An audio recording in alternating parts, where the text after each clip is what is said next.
We'd like to welcome everyone to Love Akron Live. We're excited today because we have some amazing people all across Greater Akron coming together, not to collide, but to connect. Man, this is exciting. Well, welcome. I am so excited to see you guys here, and I'm excited about what we get to do together today. My name is Benjamin Beaver, and welcome to Love Akron Live. Before jumping into everything, if everybody could, on the Zoom call, if you guys could just pull up that chat and say hello. For all of you joining us via Facebook Live, if you don't mind just typing in, hey, I'm watching from, and then tell us what you're coming from. Nice to see you, Anna. Nice to see you, Ken Huth. So good. Stephanie, whoa. So many people are saying hello from Washington. Oh, Fairlawn, there we go. North Hill, Copley. Joe Tucker, good to see you, man. And so many others. Guys, welcome.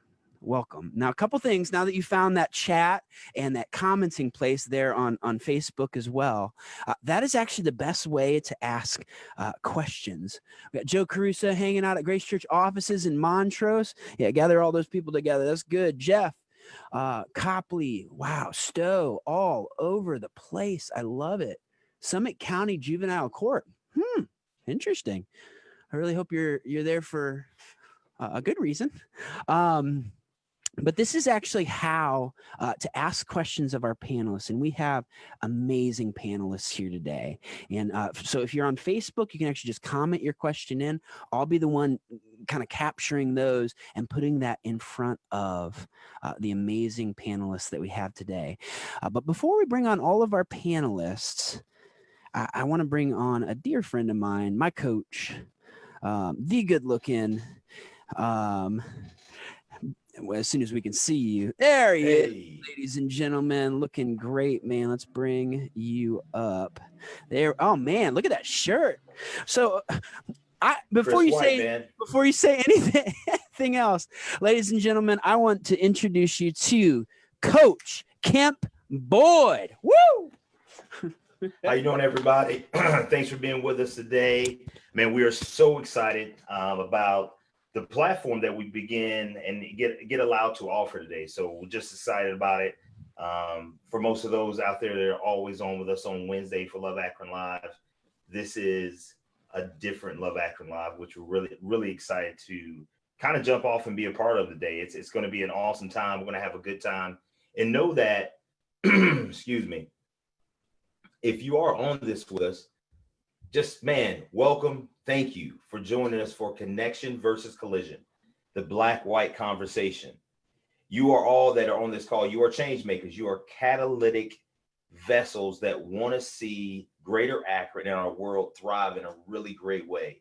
And in order for us to make that happen, man, we have to become a little bit more knowledgeable. We have to have a little bit more understanding. But first of all, we have to acknowledge that, man, maybe we're not exactly where we need to be at with our understanding and our knowledge of the current situation that is going on. So our main goal or objective here today is we want to gain a better understanding of what systemic racism is and what it is not, and to address it and have a better understanding for it. And so the opportunity that we have today is to begin, not even to begin, but to continue this multi-part conversation that we're going to have starting today. And so this is going to continue to go on the third Wednesday of every month. And again, this is not the beginning of the conversation of race, right? It's not the beginning of it. This is just a continuation of this conversation that has been going on for centuries. And so now it's our opportunity as the group of people that are gathered here today to really pick up our baton, because now this is our leg of the race that we need to run out with one another. And so we want to continue to do that. And we want to continue just to grow. And so today we're going to be laying the groundwork or the foundation for the conversations that will be coming about. And so again, I just want to thank you for connecting with us today and taking your place at the intersection. So you're right here with us at the intersection. We're so excited about it. What I'm more excited about is the panelists that we have on. So again, today we're going to be talking about systemic racism. And we want to start our conversation with a short video. We're gonna have a short video we're gonna play for you. But first, I just want to introduce our panelists, which is always going to be fun and a good time for me. So if I can do that, I think everybody is on and we're ready to go. And I can see everybody's faces. There they are. There's the dream team. There's the dream team. There they go. And so let me start off first by saying that, man, Chief Kenneth Ball will not be able to be with us today, which is okay, great, because hey, you always got to be ready to come in off the bench, right, and take place. So we have Deputy Chief Jesse Leeser. Did I pronounce your last name right, Jesse? Yes, Coach. Thanks. Oh man, awesome. So he's going to be with us, Sharon. So thanks so much for being here today. Again, we have also from Redemption Church, man, Pastor Jarrod Williams. Jarrod, man, brother, thanks for being on with us today. Grateful to be here. Thanks for having me. No problem. Also, a really good friend of mine. He's well dressed. I haven't seen him in a long time in a shirt and a tie, but he must be working today, which is okay. My friend, my brother, federal magistrate judge Tom Parker. Hey, everybody. Hey, I'm really glad to be here. I am working today, and you can imagine how fun it was when the entire internet connection in my home went down about an hour and a half ago. So I'm here as good as my hotspot allows me to be. Awesome. Thanks for being with us here, brother. And also, man, Jocelyn Grant from South Street Ministries. Jocelyn, thanks so much for being with us today. We're excited to have you on, sister. How you doing? And she's muted. I am great. And I had some camera problems, but we're trying to get those together. Thank you for inviting me. Man, thanks for being a part of this discussion. And the man that needs no introduction, last but never least,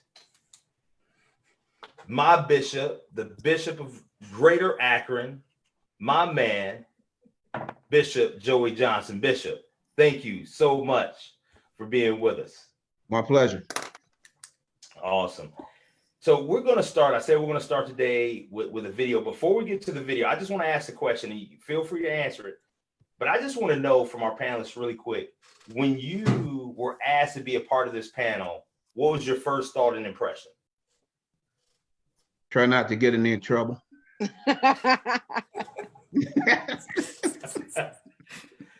Yeah. Try not to get in any trouble. And try not to get Kemp in any trouble, but it's okay. If we do, hey, that's what it's all about. Anybody else? What was your first thought and impression? Just to clarify, Kemp, I'm definitely okay with getting you in trouble. I'm in the same boat. I just don't want to say anything to get myself in trouble, end up on the internet somewhere. So. Got it. My first impression was fear and prayer, because I considered not doing it. And then I considered if whoever was sitting in my seat, were they going to tell the truth, and be courageous enough to be honest and forthright in Christian love. And so I decided then if I don't know whether a person's going to go that route, then I should be sitting in my seat. Awesome. The Deputy Chief, you just kind of got called in. So Yeah, so mine was a little bit of scrambling was my first, I had to clear my schedule to help my chief out and, realizing the importance of this event, so I pushed some things out of the way, of course, and excited always to have a new opportunity to listen, 2 ears, one mouth. So listen more than you talk, learn, and then also be able to educate people, when they have questions of the police department. So a lot of different emotions, but glad to be here. Thanks for having me. Yes, I appreciate it. And I do want to introduce, because I just saw this come up, I do want to introduce, when you don't get necessarily Coach Kemp and he can't be there, you're going to get an upgrade. You're going to get even somebody better than Coach Kemp coming to your meeting or talking to you. And that is the one, the only Pastor Lori Porter. Pastor Porter, say hello to the people, please. Hello, people. Good to be here. Thank you. Thanks, Coach. No problem. Before we do get to the video, I do want to take a time in a moment, and I want to recognize what's going on right now within our city. I don't just want to move forward without having at least a moment of silence for Nikita Crawford. For those that don't know, she was a young lady who was shot and murdered last week. Was it last? I believe it was last week. And so I think before we get into this really important conversation and discussion. If we could just take a moment just of silence, just to center our thoughts upon her family, and also our city, and then we'll move to our video.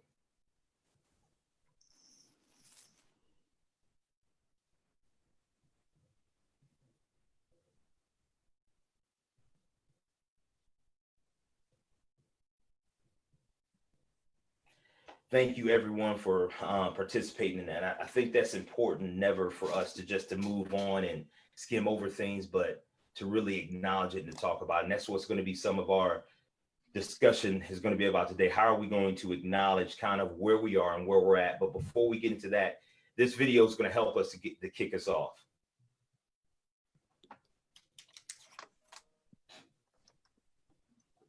This is Jamal. Jamal is a boy who lives in a poor neighborhood. He has a friend named Kevin who lives in a wealthy neighborhood.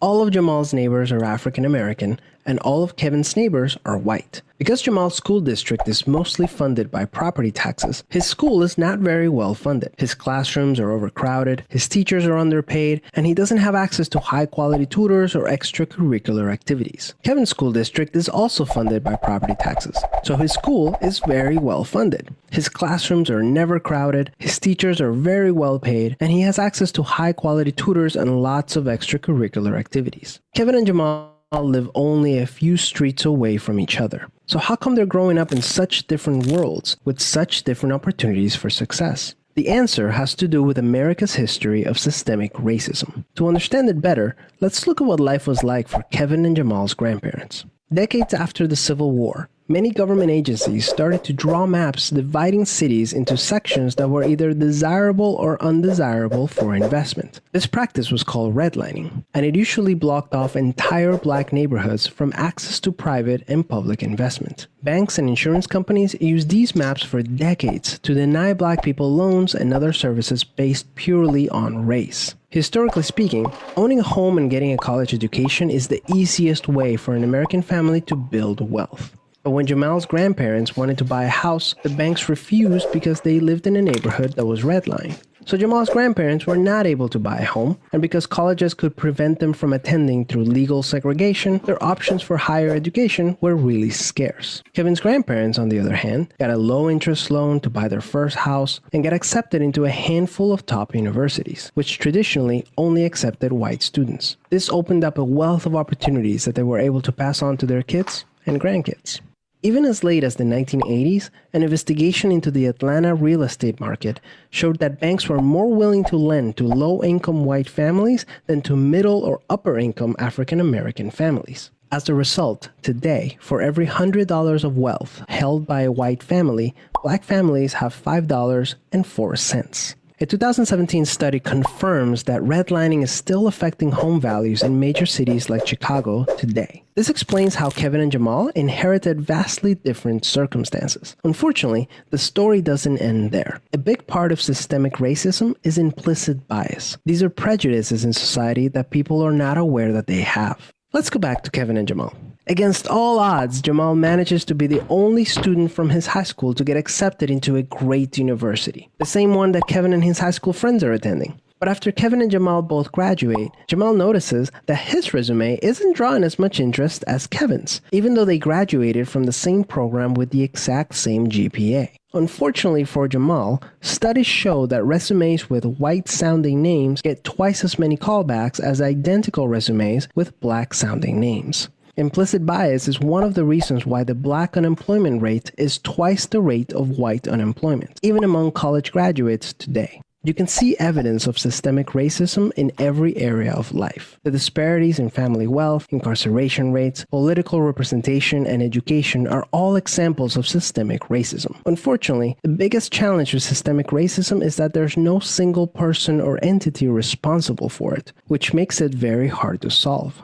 So what can you do? The first thing you can do is work towards becoming more aware of your own implicit biases. What are some prejudices that you might hold that you're not aware of? Second, let's acknowledge that the consequences of slavery and Jim Crow laws are still affecting access to opportunity today. As a result, we should support systemic changes that create more equal opportunities for everyone. Increasing public school funding and making it independent from property taxes would be a great start so that poor and wealthy districts can receive equal access to resources. Systemic problems require systemic solutions. Luckily, we're all part of the system, which means that we all have a role to play in making it better. Peace.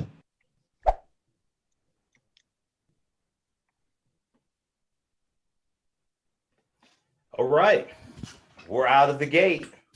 Here we are right now. So I want to start my first question off top, and I'm going to direct this right at Bishop Johnson. Bishop Johnson, what is systemic racism? Systemic racism is the ongoing, institutional, systematized realities that continue to support those who are white and deny those who are minoritized. And that video is just outstanding. So we can just end the panel right there. We got everything we need. It would seem like we could just step off into the future and solve the problem, but that is the problem. It's so systemic that a lot of times people can't identify what's going on in the system, and the system plays down into implicit bias. And every time I talk about implicit bias, and I do this for companies, churches, whatever, people say, yes, I know I'm prejudiced. I know I'm biased, because that's conscious bias. This is unconscious bias.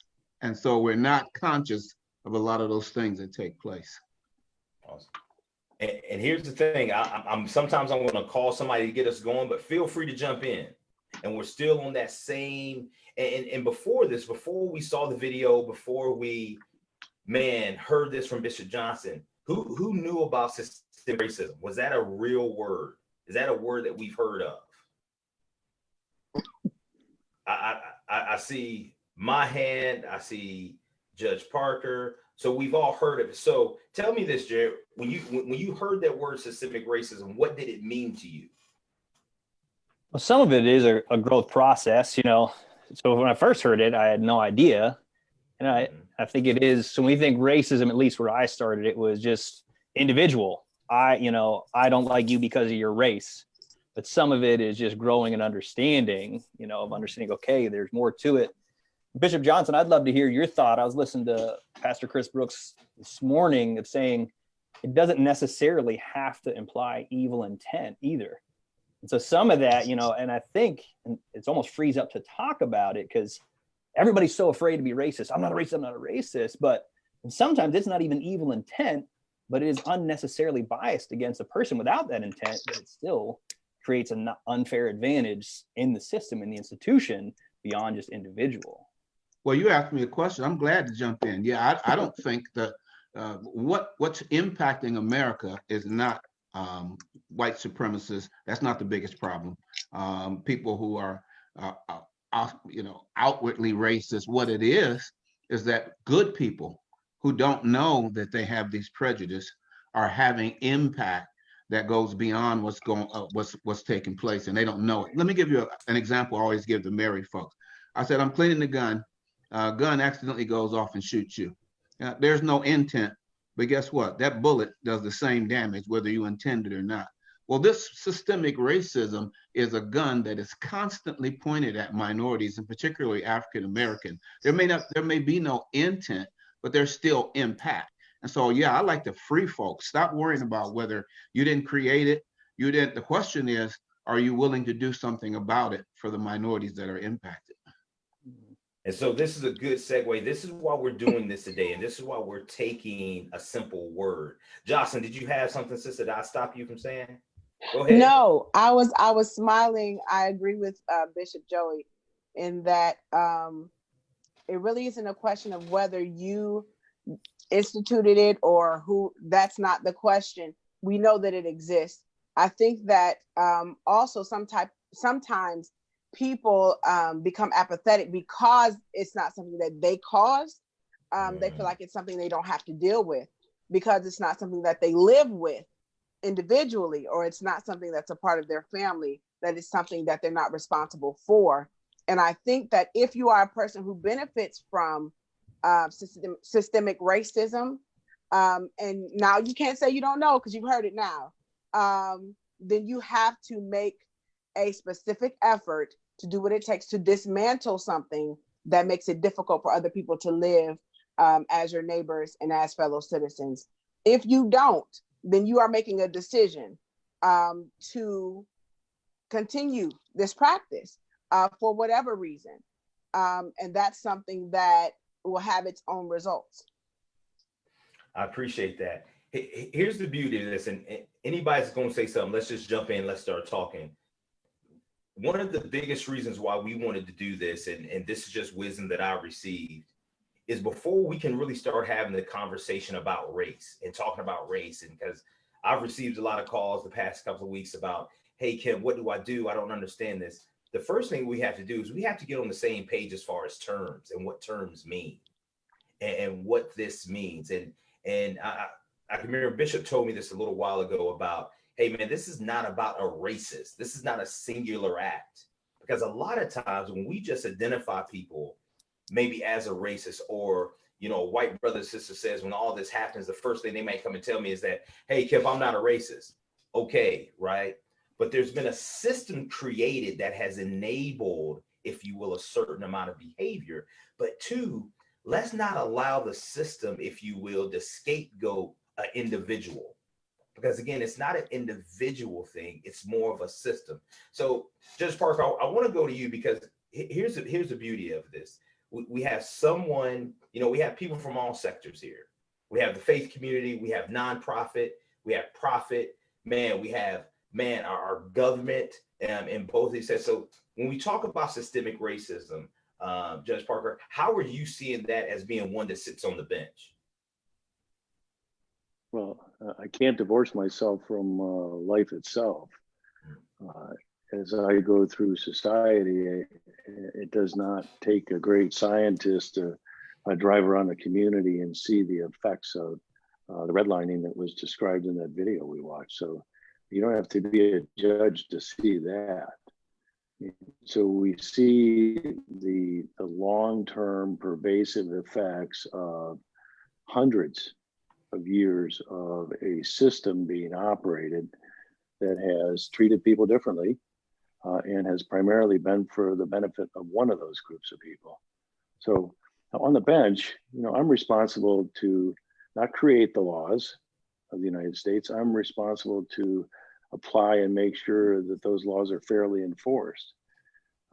That's one of the biggest issues that we're all wrestling with right now, as we've seen the events the last few weeks. Right, we need to make change. How do we go about doing that? Do we use the system we have in place, or do we destroy that system? Everybody likes order. I don't care who they are. They like to know that they can come home and be safe at night. So we have a system in place that is supposed to allow that to occur. So as a person who sits on the bench, my job is to make sure that the ideals that this country says it was founded on get implemented in person, at the place, at the time. I was greatly impacted a while back on my own journey when I read something that James Baldwin wrote back in the 1950s when he was in Europe and he was contemplating coming back to the United States. And he said that he wanted to find out what could happen. My phone's ringing, sorry for that.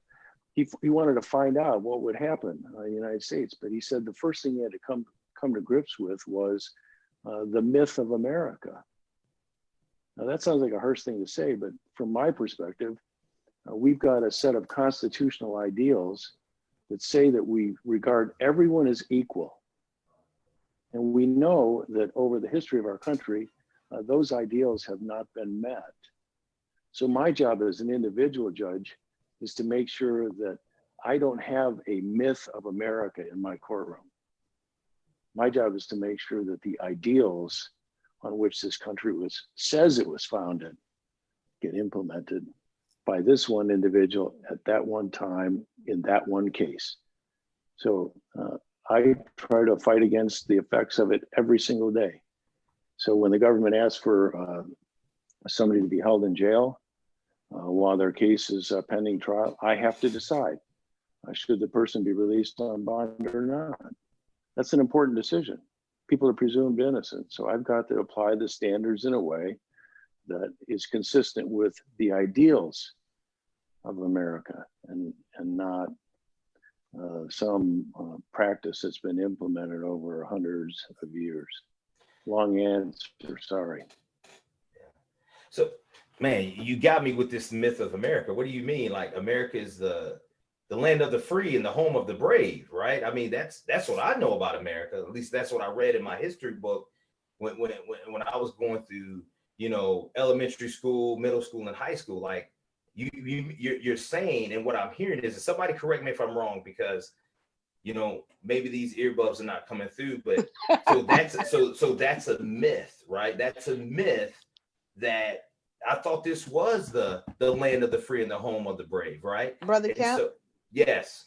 can I step in here? Please go ahead. Thank you, Judge Parker. Thank you so very much. That is exactly the idea that I follow. It is a myth to some degree, especially when you were speaking about the Constitution. The Constitution wasn't written for people who look like me.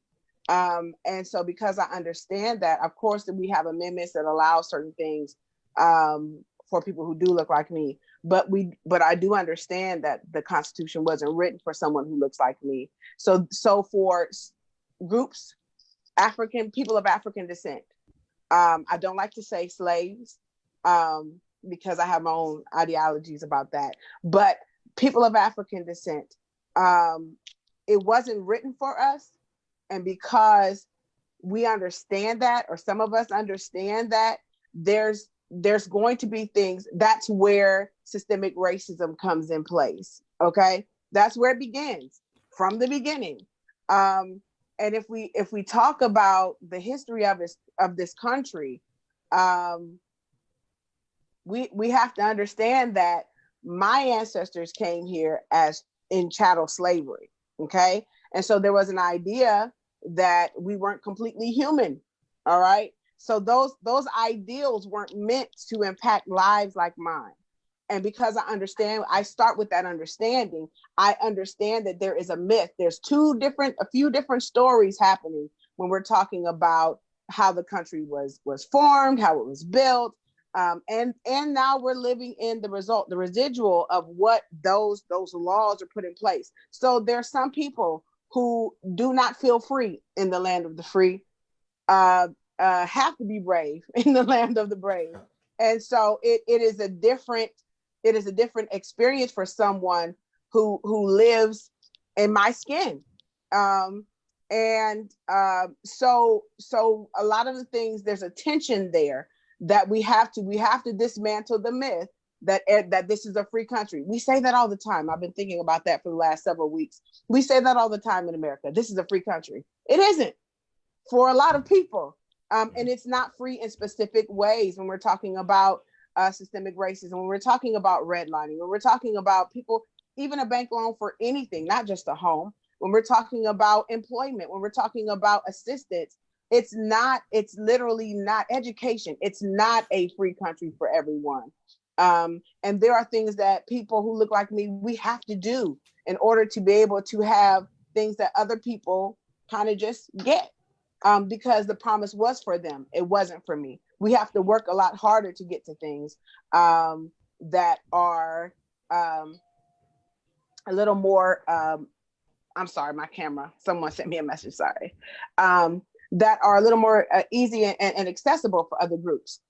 So we have to be careful when we're talking about the Constitution. That's why I'm so grateful, Judge Parker, it sounds like you get it. And I appreciate the work that you're doing. Well, the question becomes, when you identify the problem, which you have, what do you do to fix it? Do we go to a completely unorganized, everyone free for himself, do what he wants system to just create a new constitution of government from scratch, or do we try to use the current system? That's the issue that we face. Do you use a system that has not worked for everyone to make it work for everyone? That's the tough question. I think that it's, I'm sorry. No, please go ahead. Okay, I think that it's both and. I don't think that there's a free for all and there's unorganized things. I think also we need to dismantle that myth also. The protests and the organizations that are working to protest Black Lives Matter, they are organized. There are other people, other things that are happening, but we need to acknowledge that there is organization happening. I think that one thing, protest, freedom of speech, okay, we can do that in this country, right? But there needs to be also a step to dismantling systemic things that do not serve everyone.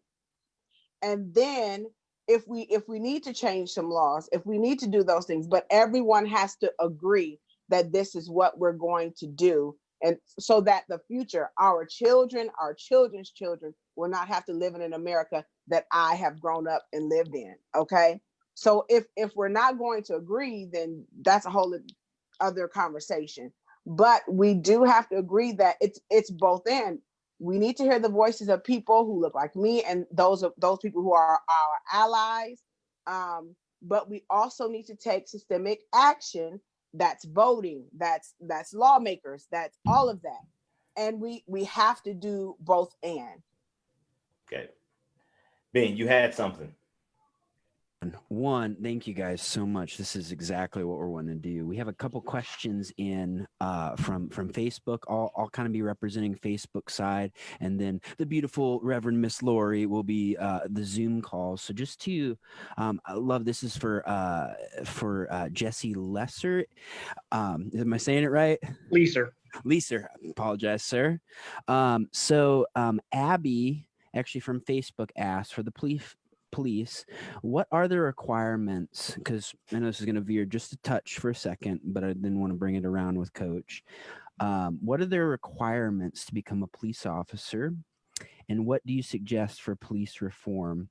So this is a very, very specific question to what's going on right now as a fruit of what we're talking about, of the root of systemic racism.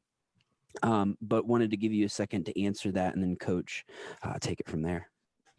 I know the bare requirements when you fill an application. One, you have to have a valid driver's license. Obviously, there's certain driving penalties that could preclude you from employment. A DUI, felony arrest by state law precludes you from being a law enforcement. So, having a valid license, not having a felony arrest record are the two main requirements. Obviously, I know we internally, with our last recruit class on our own, took a look at some of the obstacles to hiring and becoming a police officer, and how do we grow our police force to make it a more diverse department. And we took a real long, hard analytical look of the whole process, from recruitment to engaging recruits to finding out what people are looking for, what they think law enforcement's all about, educating them if this is the type of work that they wanted to do. We instituted our paid academy, which is rare in the state. That was a hit on our budget, but we knew that if we're asking somebody to join a police department and to commit to learning about what it means to be a police officer in the city of Akron, that takes 6 months. And most people can't take 6 months off of work. So the mayor was very supportive of that. We got that initiative started. We started our own academy up. We graduated 45 recruits a few weeks ago. The most diverse class I think we've had in my time. And part of that was because we increased the age. We wanted older applicants, that have that life experience, not just young folks, but we increased it up to 40. I feel that if you're 39, 38 years old, you have a life experience that would benefit a police officer. And so it's good to have a mix of recruits that are in their 20s. It's good to have people in their 30s. So we increased the age. Physical fitness was a tough one. That caused a lot of people to be not. You could pass the written test, but you couldn't pass the physical test. And so we partnered with the YMCA, and we had officers meeting with recruits or applicants, not even recruits yet, but applicants, and working with them on their physical fitness, so they knew what was expected of them. They would be better prepared to take the physical fitness test. We had 100% pass through the academy. So we took, because I know Ms. Grant mentioned employment, and so. Being a police officer is a great job, and we wanted to make sure that we didn't have any obstacles in the way, that we could remove them and give everybody a chance to come join us. Appreciate that. Go ahead. I missed the second question. I'm sorry. I don't remember. She asked. Totally fine. It's answering just for understanding, and there's also really just wanted to, like I said, use that as a fruit example. But what we're talking about today is the root, which is systemic racism. So going over to you, Miss Lori, actually for a second, if that's okay. I love what is happening here on Zoom. So please put in these questions. We're not going to be able to get to every single question, but we will make sure in some way to get connected to the answers. Carla Maple asked, do you believe educational programs like Bridges Out of Poverty work? And I think that's for those that are on the panel that are familiar with this program and how it works. Do you believe that educational programs like Bridges Out of Poverty actually work? Let me ask this question. Who's heard of Bridges Out of Poverty? Okay, so we're going to get my man Jarrod together. So Bishop, let me start with you. What do you think about that program and taking on that question?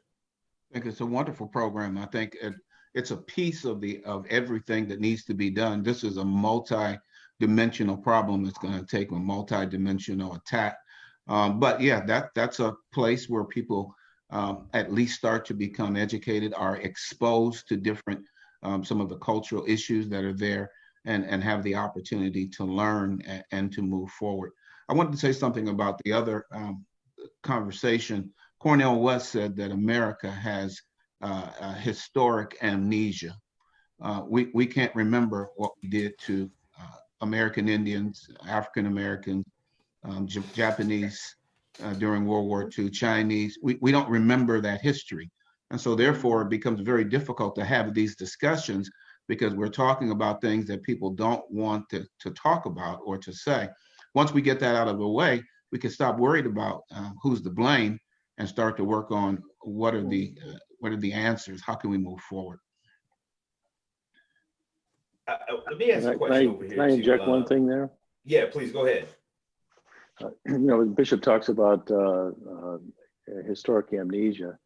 I think for many Americans, particularly white Americans, much of what has been so much in the news recently has been something that they've never even thought of.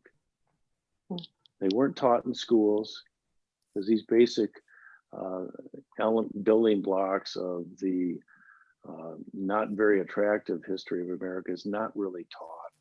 So I think one of the key issues that we can all stress and emphasize is the importance of anyone who wants to be a part of making the difference. Please take time to get familiar with the history of the things that have occurred over the course of this country. I'm a churchgoer, so I say that if you want to understand why Jesus died on the cross, you have to understand the whole purpose of why he came and what he did. If you want to understand where America is today, you have to take time to read the history. And for me, it came pretty late in life. I would be among those who would have said, hey, I'm not a racist, but until I started reading some of the details, I would confess to my own ignorance, which would make me complicit with everyone else. And so, many people say, oh, well, you're just beset by some kind of white guilt. This is not guilt for something I individually was responsible for back then. But now that I know it now, I'm responsible. I'm responsible to see if a change can be made that will make the country a different place. You cannot help but know what there is to know if you look from 1619 right up to the present. And as a judge, I'm particularly interested in books like this called The Color of Law, which gives detailed history of redlining in America. And you can't take more than, it won't take much time at all to understand why American cities are divided the way they are now. And it was by governmental policies that were instituted to benefit one group of society at the expense of another group, plain and simple. So you have to know history if you want to be a part of the solution. Yeah, and I think particularly I've seen so many people punt to that, and probably, you know, more white folks, that idea of, oh, isn't that history? Some of the, you know, change for me and for other folks is, remember, we're not talking about ancient history. Like we're not talking about Julius Caesar. Like we're not talking about, oh yeah, I mean, when we can have people talking about, you know, just, you know, listen to, you know, Pastor Glass talking about, man, I've seen, you know, my grandparents in these pictures, and we're talking about grandparents. Like we're not talking about, you know, tracing back to ancient civilizations. And yeah, I mean, it's silly on some level to just say, isn't that history? Well, you know, we're talking like generations, a couple generations, and up to the present, still, you know, present. And so, man, I know that was helpful for me to see. You know, I mean, my mother-in-law in Toledo remembers, you know, burning crosses, like, you know, a couple instances. Like we're talking parents, grandparents, we're talking now, not ancient history. And I know that was huge for me. And we can't just punt to, you know, oh, isn't that history? And we're, you know, wasn't there freedom? It's not ancient history. It's recent and now. Yeah. I want to go back to Judge Parker, if I could, because you brought up the book, The Color of Law, and I saw Bishop Johnson almost jump up out of his seat when you mentioned that book. But there was a question that came across in our chat that said, Judge Parker, could you offer any solutions to the inequities in sentences for minorities? Inequities in sentencing? Yeah, the inequalities in some of the sentences for minorities. Well, that's a good question. I mean, there's multiple issues as far as sentencing go. Many people feel like the nation took a wrong turn in the early 90s with the adoption of the so-called crime bill, which instituted mandatory minimum sentences for so many more crimes. And that bill criminalized under federal law so many things that were previously strictly issues of state law. So there, you know, we could do a whole 1 hour long discussion just on issues related to that. So, you know, as one judge who was a common pleas judge responsible for sentencing, I could make sure that I was sentencing in an equitable way, but I cannot do anything to talk to the judge down the hall and make sure she or he sentences in a particular way. There are statistics that the state of Ohio keeps, that the federal government keeps about sentencing and how that impacts different groups. But in terms of a system-wide way to make sure that person A gets sentenced differently than or the same as person B, that is an enormous challenge that I'm not suggesting anybody should be patient and wait to make it better, because we've heard enough of patient and wait to last everybody multiple lifetimes. But this is a really, really deep issue that we absolutely need to dig into and come to grips with. One of the things that I find so difficult to deal with, when I was a sentencing judge in state court, I'm not doing that now. Dealing with a mandatory sentence takes all the control out of the hands of the judge to make a judgment. And I've never been a huge fan of those. And so want to kind of say, because we're talking about, again, systemic racism and what we need to do. And so history, as Kevin is saying on here, repeats itself. You know, we can look at what's happening now and what's going on. So what do we do? What do we do to work together, to stand together against systemic racism? Like we're talking about these things and they're all good discussions. And again, we get a lot of people that says, oh man, we want to do, we're not doing nothing. Well, I think this is something that we're doing. We're having the discussion, and we can't lose the value of the discussion or of the conversation, right? Because we have to move at a speed of trust with one another, right? As a Black man, I might not be so quick to jump into the pool, if you will, to start having this discussion if I don't feel like there's going to be some real authentic trust, but also some acknowledgement of what is happening and what has happening. So Judge Parker, I appreciate what you're saying. And I want to pivot just before we get to that for 1 second about bridges out of poverty. Deputy Chief, is this something that you guys do as a department or an organization to say, hey, we need to get some of our new cadets or even some of our senior leaders trained in bridges out of poverty. Yeah, we look at as the application of understanding who your employees are and the ones that, you know, what backgrounds they come from. Some of them, this is the most money they've ever made in their life. And if you're looking at them as far as ones that, if you come from poverty and how they maintain their lifestyles, is that correct, Coach? Yeah, because I want to see is that if we're talking about system and shifting the system, is it part of shifting the system saying, hey, as deputy chief, as chief ball, we're going to go through that as leaders so that we better understand us working in inner city Akron, that, hey, some of these people, I mean, is that something that if we want to change something that does that become a part of your guys' own training that, hey, we need to go through bridges out of poverty. We need to understand. Yeah, that is very interesting, and we haven't done it or had the discussion about it as far as across the board with bridges out of poverty. And I would definitely like to take a look at that.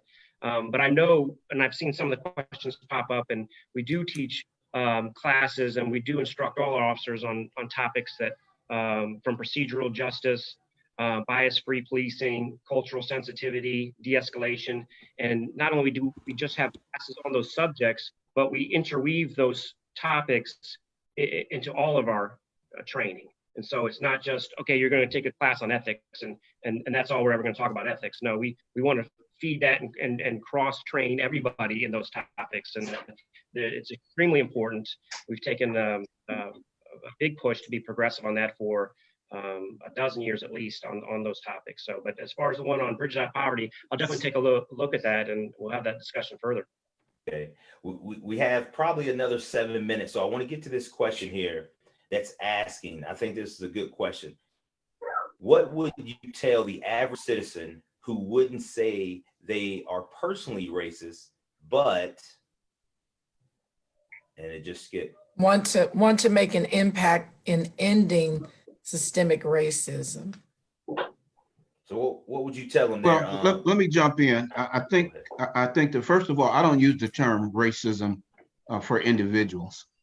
I use the term racism to talk about systemic issues. People, you don't have the power to be racist. Racist is a system, it's a power. But people can be very prejudiced, and we are prejudiced and we have bias. But I'm going to talk about something very practical you can do, and that is meet with somebody and get to know who they are of a different ethnicity. 75%, and I've seen this statistic in several places, and I have it from a source. 75% of whites have no meaningful relationship with an African American. So how can we have a conversation when we don't have relationships? So the thing to do is to start with relationships. Anybody else want to chime into that? That goes right back to, and I see it coming up in our chat.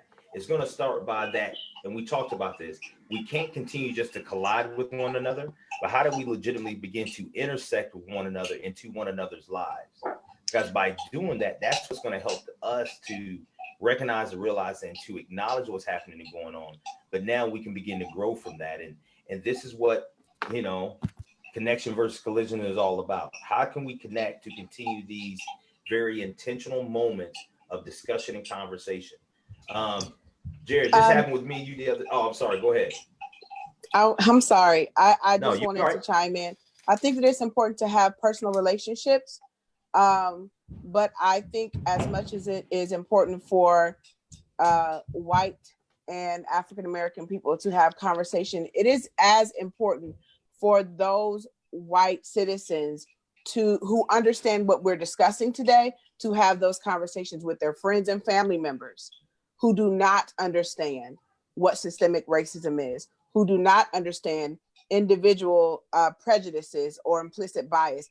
Those things have to be discussed with your friends, your families, your colleagues at work.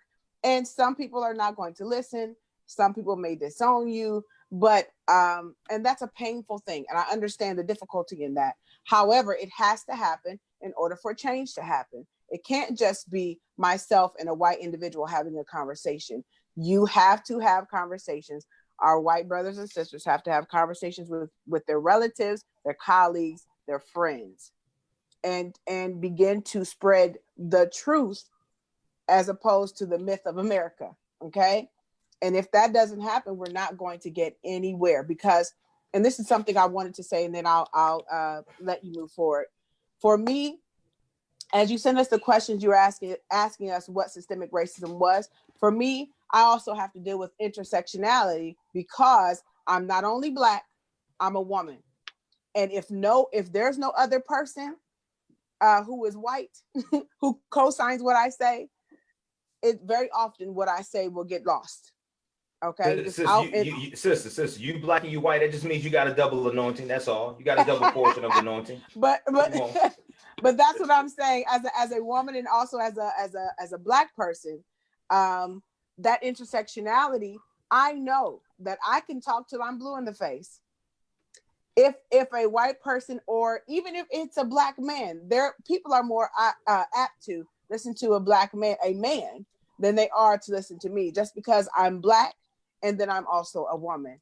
So that's how I experience racism, not just because I'm Black, but also intersectionality because I'm a woman. Doesn't matter what I know, doesn't matter who I am. And so we have to have those conversations, and we have to encourage our white friends and colleagues to have those conversations with the people in their lives who may not even see the myth. Those are the things that I'm saying. Thank you. Pastor Lori, I think there was a question on there for Deputy Chief regarding the training. Yes, I read that question. Did you? Yeah. Do you want me to go ahead and speak on that? Go ahead. Yes, sir. So the question was, I think that the person said that the Columbus Police Department, maybe the chief, in discussing what was going on with protesters and their use of tear gas, said, well, we train one way, but what happens out in the world is a different thing. And how do we address that? And that's a great question. I think one, it starts with hiring. You hire the right people, you hire the right thinking, right-minded people, compassionate people. That's where it starts. And then you build it from there. And then that's why we instituted a 6-month academy. We thought, okay, we need to bring you into the city. We need to bring you to the city of Akron and understand what Akron is about. And you do that through 6 months of training where it's all cross-training. And they say, forget everything you learn when you graduate. It's different in the car. It's not. We don't do that. We have a good ratio of supervisors to officers. One, to make sure that the policies and procedures that support our training is developed from, are followed. And so several years ago, again, on our own, we were one of the first major cities in Ohio to adopt body-worn cameras. We want to be transparent. So you can't see everything. Body-worn camera is a great tool also to help us be more transparent. So make sure that officers are treating people with respect, that they're following the procedures, that they're following our training. So you can never have a thought, well, that's how we train, but this is real life. No, we train, we pick the right people, and we've given you this knowledge. Now we want you to practice it in the same way. We don't do things differently. And then if you do it differently, we don't tolerate it. We just don't. We have those mechanisms in place to remove an employee. Thank you, Deputy Chief. Lori, I think you got another question. Yeah, and this would be to the entire panel, maybe a great way as we're kind of drawing toward our close. What behavioral changes have any of you noticed in yourselves as you became more aware of racism in general, as well as systematically? Well, that's a question that will be obviously answered differently for all of us, because as I've become more aware, what I've come to learn is my friends who are Black are just exhausted. They're exhausted from wearing a mask in society where they must convey to white people that I'm not a threat to you, and I'm a good guy, and I can walk through your neighborhood and you don't have to be worried.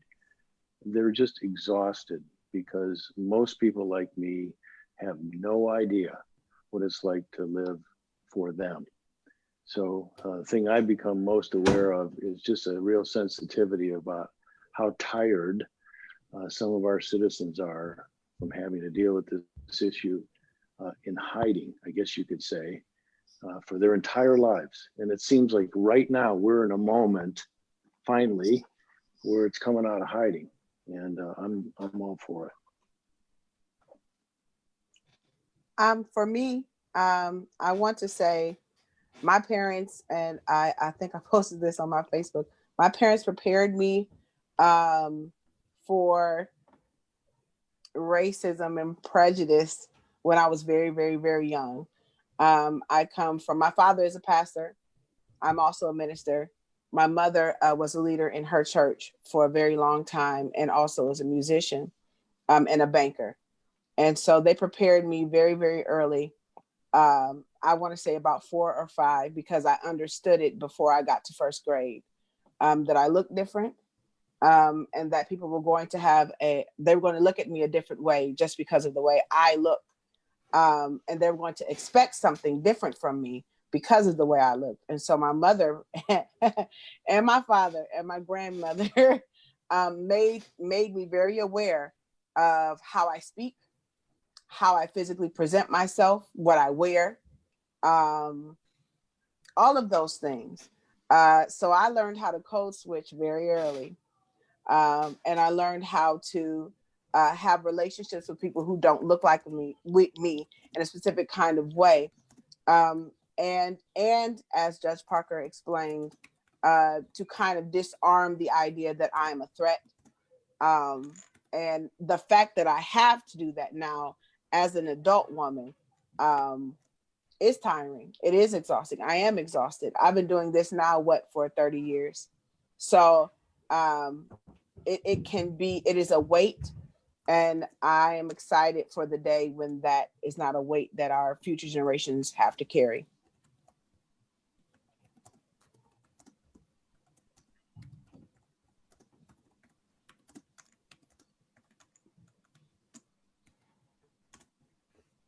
I don't know if any of our other panelists would like to answer that. Well, I would say, along with Mr. Grant and Judge Parker, compassion is probably what I feel most when I look at people that are minoritized, and you find out that he touched on a very powerful feeling that we are certainly tired. I think we're tired, angry, frustrated. I could think of a whole lot of other words. It's exhausting. It's all of those things.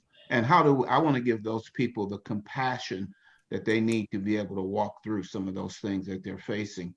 And that would be another word I would use. Wow. And just before anybody else is wanting to share that, we want to make sure that this is a conversation that continues.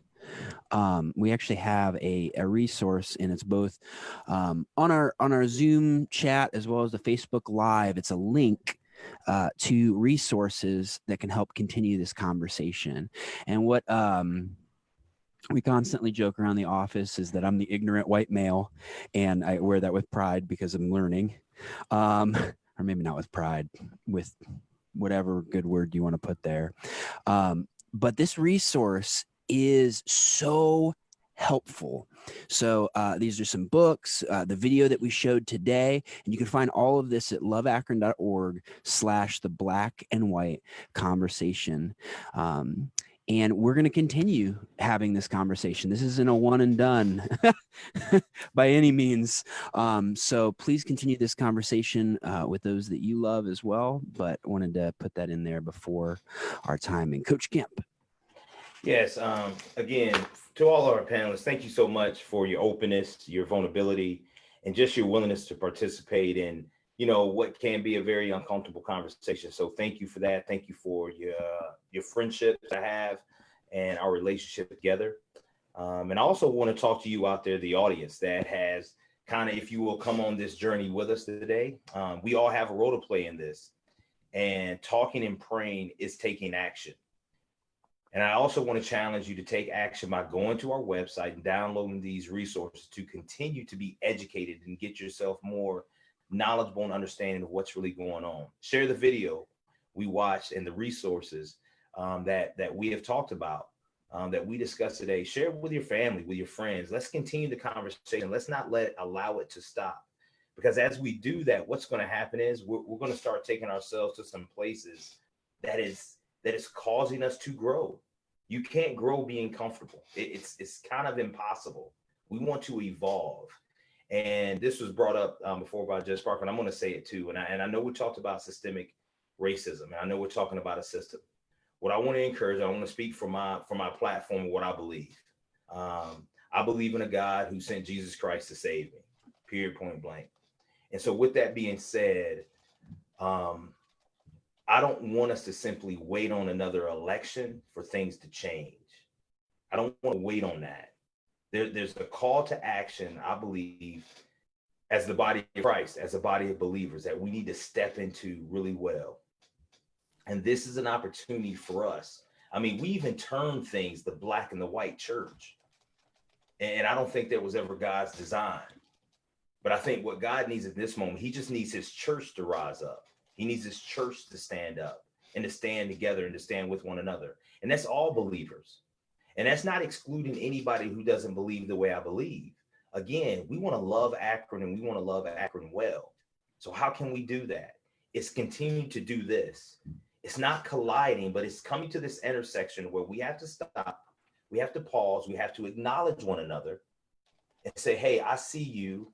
You see me. We all came from opposite directions, and we're going to leave to go in opposite directions. But hopefully it's at that intersection that we can gain some ground on these very difficult and challenging topics that we need to be talking about, and that we don't let it fall, and that we just simply don't talk about it when there's a catastrophe or there's a crisis. Right. But how can we talk about it from a place of celebrating the progress that we're making together as a people to really not get so caught up black and white race, but how can we celebrate one another as the human race? Because that is the race that we are. There's many ethnicities that we have, but by having some of these conversations, by addressing them, by coming on the same page with one another, by learning what systemic racism is, now we can begin to say, okay, now what can we do now that we know what it is? Right. And as we continue these conversations, we'll have another one the third Wednesday of next month.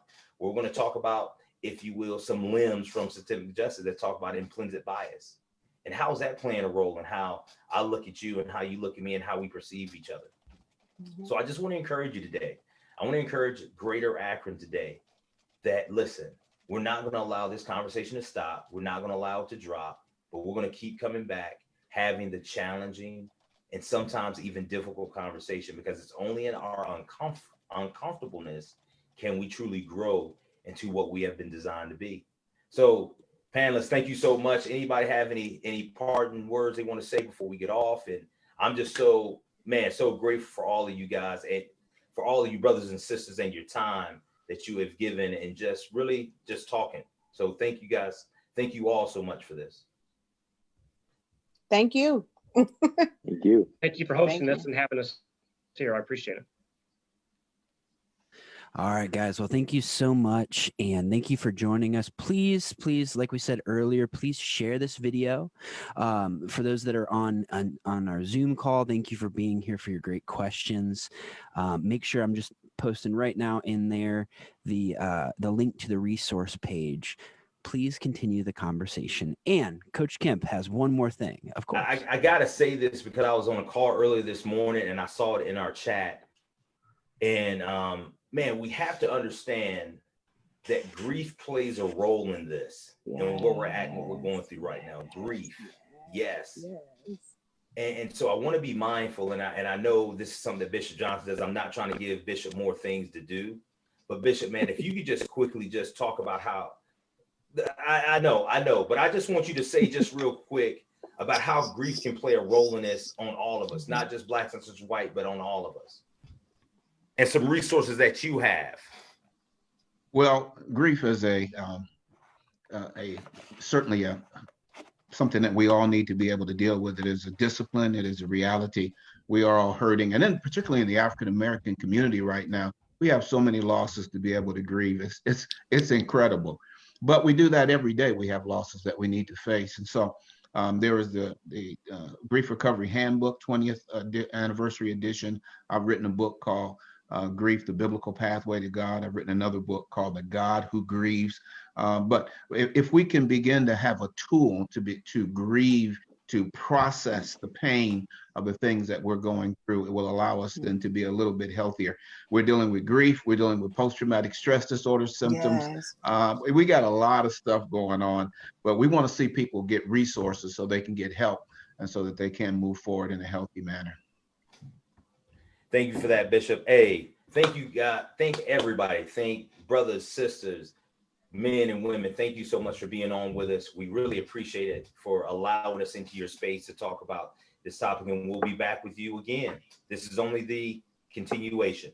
First Love part. you Hey, all. we got to do Thank one. you. Hey, Coach, we always end this Oh, in a yeah, certain. yeah, that's I'm right. sorry, man. All right, so everybody, we always end this. All you got to do is say "Love Akron" here at the end. Coach, I'm gonna let you set it up. It feels too good if I do it, so I'm gonna have you do it. Listen, this is real simple. We're going to say, if you don't do nothing else today, 1, 2, love Akron. All Love together. Akron. Just Love take a quick Akron. pause. Love Akron. Quick pause. Here we Oh go. man, you If said you don't do anything else today, make sure that you love Akron. Craig. Thank you. See you. Thanks, See you everybody. guys. Thank Thank you. you. Thank you. All right. Thank you. so much. Thank you, Bye. Jocelyn. Thank you, sister. Thank you, You're Jarrod. welcome. Everybody, thank you. Bishop, Bishop, my God. Thank you. Judge, thank you, brother. Appreciate you, man. See you, man. See you. Love you, brother. Love you, brother. Jocelyn, great job, sister. Deputy Chief, thank you, man. Thank you. Thanks for stepping in, man.